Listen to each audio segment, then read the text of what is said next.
Très heureuse de vous retrouver sur la télévision Isanganiro et bienvenue à ce journal et dont voici les principaux titres.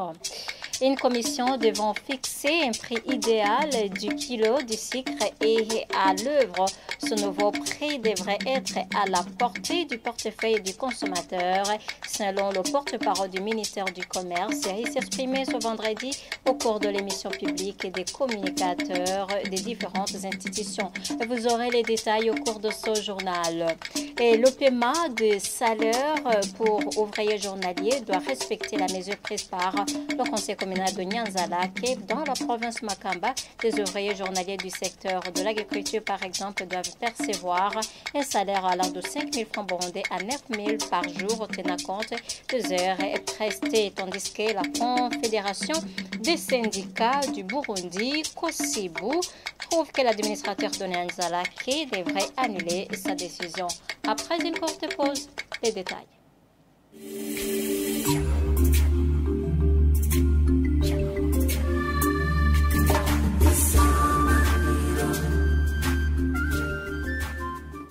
Encore une fois, bienvenue à ce journal. Et je vous le disais en titre, une commission devant fixer un prix idéal du kilo du sucre a été récemment mise en place sur ordre du président de la République qui trouve que le prix de 8 000 francs burundais décidé par la Sosumo est exagéré. Annonce faite par le porte-parole du ministère du Commerce au cours de l'émission publique.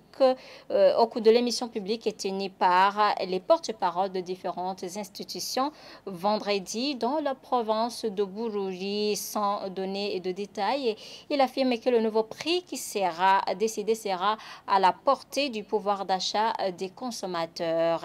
Et notre sujet est retenu par la rédaction, c'est l'annonce du porte-parole du ministère de la Santé, à savoir que plus de 580 cas de variole du singe sur plus de 1000 diagnostiqués ont recouvré leur santé. On fait le point avec Sheila Irambon. Au cours de cette émission publique animée par les porte-paroles des ministères dans la province Bururi, les journalistes sont revenus sur quelques problèmes qui hantent la population burundaise, à savoir l'épidémie de la variole du singe, le prix exorbitant du sucre, ainsi que la pénurie des produits pétroliers. Pour le cas de la maladie de la variole du singe, le porte-parole du ministère de la Santé a indiqué que le Burundi est en train de fournir des efforts pour faire face à cette épidémie et que jusqu'à ce 10 octobre, plus de 500 personnes sur plus de 1000 cas ont recouvert la santé. Jusqu'à maintenant, nous avons inventorié 1093 qui ont attrapé cette épidémie. Ces cas ont été diagnostiqués lors des descentes effectuées dans des communautés et ils sont au nombre de 6832. Ceux qui ont présenté des signes étaient au nombre de 2677. Jusqu'à ce 10 octobre, nous vous annonçons que parce que nous les avons pris en charge, 589 ont regagné leur bercail. Nous leur donnons des informations à propos de comment ils doivent se comporter. Nous sommes satisfaits du travail que nous faisons car aucun Burundais n'a été emporté par cette épidémie. L'autre problème évoqué au cours de cette émission est celui du prix exorbitant du sucre qui a été fixé par la Sosumo. Le porte-parole du ministère du Commerce a indiqué que sur ordre du président de la République, une commission est en train d'analyser le prix idéal à fixer pour éviter les grognes que ce soit du côté du consommateur et du commerçant. La commission a été mise sur pied. Elle est en train de collecter toutes les données. Elle va donner un rapport aux autorités pour qu'ils puissent prendre une décision à propos du prix en se basant sur ces données. Ce prix prendra en compte les doléances de la population et tous les avantages accordés à la société par le gouvernement. Le travail de collecte demande beaucoup de précautions. Nous n'affirmons pas que nous sommes en train de traîner les pieds. Nous rassurons les Burundais que prochainement un prix qui va tenir compte des préoccupations de la population va être fixé. Pour ce qui est de la pénurie des produits pétroliers, le ministère de l'Énergie n'a pas donné de rendez-vous par rapport à quand ce problème va se clôturer. Son porte-parole parle de 20 camions attendus ramenant de l'essence, mais reste vague pour ce qui est du mazout. Le syndicat national du personnel paramédical et l'appui de la santé publique, SINAPA, plaide pour le droit aux formations pour les infirmiers de diplôme A3 afin d'avoir accès aux différentes offres, y compris celles de la communauté est-africaine. Propos de Joseph Akumudjango, secrétaire général et porte-parole de ce syndicat, ce samedi dans une conférence de presse sur la gouvernance en santé et public. Il trouve qu'une audience avec le ministère de la Santé est nécessaire dans le but de trouver solution aux obstacles liés à l'atteinte de l'objectif et de la vision Burundi, pays émergé en 2040 et pays développé en 2060 en matière de la santé publique. Suivez-le. Nous avons beaucoup de préoccupations, mais la conférence d'aujourd'hui s'articule sur trois principales préoccupations. La première, c'est l'absence de dialogue social entre employés et employeurs au sein du secteur de la santé. La deuxième préoccupation, c'est le blocage des infirmiers A3. La troisième préoccupation, c'est la lenteur dans la mise en place des organes de gestion des ordres professionnels du secteur de la santé. Concernant l'absence de dialogue social, depuis la nomination de l'actuel ministre, le syndicat SINAPA demandé à maintes reprises une audience pour juste échanger et donner ses contributions, mais sans succès.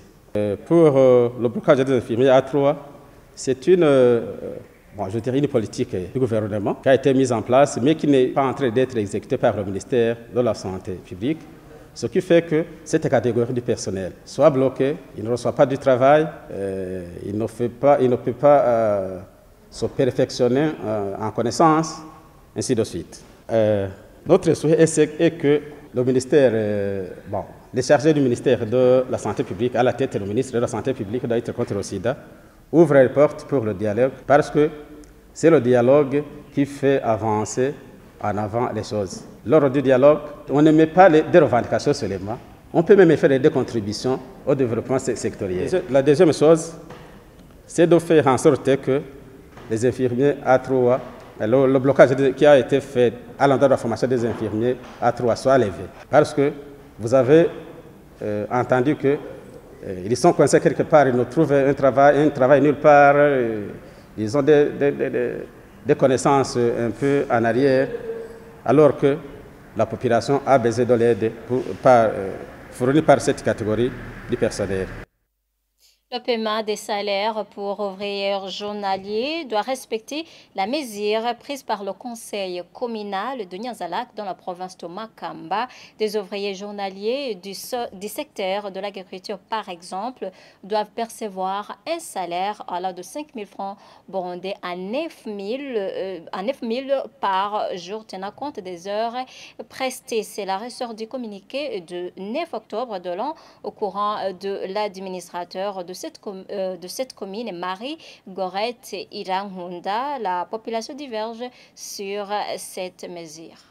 Comme l'indique Marie-Gorette Iranghunda, l'administrateur de la commune Nyanzalak dans la province de Makamba, à travers le communiqué du 9 octobre de l'Ankoura, la rémunération des ouvriers journaliers dans cette commune doit observer la mesure prise par le conseil communal. Selon ce communiqué, un ouvrier journalier qui cultive de 6 heures du matin à 12 heures doit être rémunéré un salaire de 5 000 francs et jusqu'à 15 heures un salaire de 7 000 francs et de 6 heures du matin à 12 heures celui de 9 000 francs. Le même communiqué relate que la rémunération pour un maçon est de 15 000 francs et celle d'un aide-maçon 8 000 francs par jour. D'un côté, certains des habitants de la commune Nyanzalak saluent cette mesure. Ils disent qu'il s'agit d'une mesure mettant au même pied d'égalité des ouvriers journaliers dans toute cette commune. Cependant, ils signalent que sa mise en application serait compliquée. De l'autre côté, les habitants trouvent cette mesure non fondée, car ce sont le travailleur et l'employeur qui se fixent un salaire convenable et cela ne causait aucun problème. Ces habitants demandent à l'administration de laisser les deux côtés négocier la rémunération comme d'habitude. D'après les informations recueillies dans cette commune, le salaire pour un ouvrier journalier variait et on avait l'habitude de commencer le travail à 7 heures du matin et non à 6 heures. Sur les collines d'Onvugo et Mukubano par exemple, le salaire variant de 6 000 francs à 7 000 par jour et de 7 heures à 15 heures. Les mêmes informations disent que dans certaines collines, surtout loin du chef-lieu de la commune Nyanzalake, les ouvriers n'ont gagné qu'au plus 5 000 francs par jour et les maçons au plus 10 000 francs. Toutefois, il arrivait qu'un travailleur percevait même plus d'argent par rapport au salaire annoncé dans cette mesure, selon le point du travail ou selon que l'employeur a un travail urgent et qui nécessite beaucoup de travailleurs. La Confédération des syndicats du Burundi, COSIBU, trouve que l'administrateur de Nyanzalake devrait annuler sa décision. Réaction du président de la COSIBU indique que s'il s'avère que les droits de ces travailleurs journaliers sont bafoués, le rôle revient notamment à l'inspection générale du travail selon le cas. Célestin Savimana qui précise que ni l'administrateur communal ni le conseil communal n'ont pas de compétences en cette matière. Suivie. Que ce soit l'administrateur communal, que ce soit le conseil communal, et les deux n'ont aucune compétence, n'ont aucune autorité de fixer les salaires. Les salaires sont fixés en vertu de la loi et sont négociés entre l'employeur et le travailleur. Et ils négocient juste en se basant sur la loi pour ne pas aller en deçà des minima. Donc les salaires sont fixés en vertu du Code du travail. Et le Code du travail est clair puisqu'il précise que les salaires sont négociés entre l'employeur et le travailleur. Il y a ceux qui travaillent pour l'État, donc la fonction publique. Il y a des barèmes qui sont bien connus, qui sont consignés dans un document ou dans un règlement ou dans le Code du travail ou dans un statut. Donc ce n'est pas une autorité quelconque qui fixe le salaire, mais on peut négocier. Donc l'employeur peut, avec son travailleur qu'il a recruté, il négocie un salaire qui peut aller au-delà du barème, qui peut aller au-delà des minima qui sont fixés par le Code du travail. Alors ce que je demanderais, peut-être je demanderais à Madame l'administrateur communal et son conseil communal d'annuler la mesure tout court, puisqu'ils ont violé le Code du travail. Ils ont violé les usages en la matière. Au niveau national, sectoriellement, il y a le ministre, il y a le travail dans ses attributions et la fonction publique et l'emploi qui est chargé d'appliquer le Code du travail ou le statut général des fonctionnaires. Alors, il y a des démembrements, son ministère a des démembrements en province. La commune de Nyanzalake est située en province Makamba, je pense bien. Et en province Makamba, il y a une antenne du ministère de la fonction publique, du travail et de l'emploi. S'il y avait une anarchie dans la fixation des salaires, Madame l'administrateur pourrait se référer à cette antenne pour être éclairée sur la loi, sur les textes qui régissent la fixation des salaires. Eh bien, c'est la fin de ce journal. Merci à tous de l'avoir suivi et bonne suite des programmes de la télévision Isanganiro.